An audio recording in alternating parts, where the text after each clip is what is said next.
Cé muid héin mar phobal gaeltachta. Brahan se sin cé ortha nó cé chuiristún cheist. Déar muide muintir na gaeltachta leat gur pobal funiúil damda crothaíoch muid le fréomhachaí dúchas agus fréomhachaí hartaín. Il dánach, il tíirech, il teangach. Déar a daoine eile bhallart leat, a dúirmíocht de gascairt as a más dúiltach ar a daithí teanga. Na hainolaí a híoraí ar asid, blas an wachtanacht ar a go gailge, is blas an fort ar a go béarla. Ach céine tá ceart. Nís minic ná bhallart is cuma, sin cheist ná céis túisci chreitir.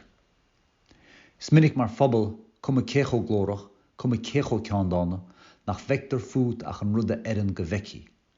Nach vector na fíricí in nainion gur fíricí iad. Fíricí nús gur sa ghaeltacht bhair na cultúr óraníochta gus damsar a seanús. Gur sa ghaeltacht bhain na báid seol agus na corchaí. Gur sa ghaeltacht bhair na lúbíní agus agla berte. Gur bhair siad mar gur siad cothia ag tobar na gailge gaeltachta. Gur úscail an tobar céanna ceandánacht an phobal gaeltachta éile bhíonna ar údarás da chuid féin, stáisiún radio da chuid féin, stáisiún telefíse da chuid féin. Ach céir de hálíonn má dionann an síl mór neamhhairde sin ar fad. Gur dógann siad an rogha éasca agus an rudda erin gon mhóra bheith chreistint nó a eiceáil. Sin an tábhacht a bhainans leis an tispántas ealaíne seo.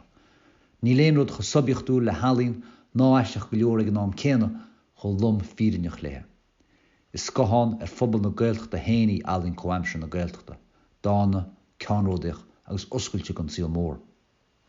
Is cuma céir de cheap an mórmh, tá muid mar phobal le feiceáil san ealaíonn seo. Mar phobal gaeltachta tá muid go mór faoi chumín ag ar goid ealaíontóirí. Saola síl gan goid físe gan goid eislingi. Cuireann siad a niúil gon síl mór cé muid héin mar phobal gaeltachta, agus cuireann siad a niúil dún féin cé gáardíomh muid. Coithíonn siad muid mar phobal agus tá muid buíoch mar phobal as sin.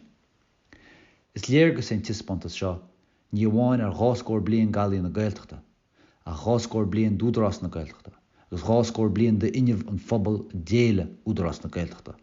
Is omí splank tá fant fós sa bobbal sin.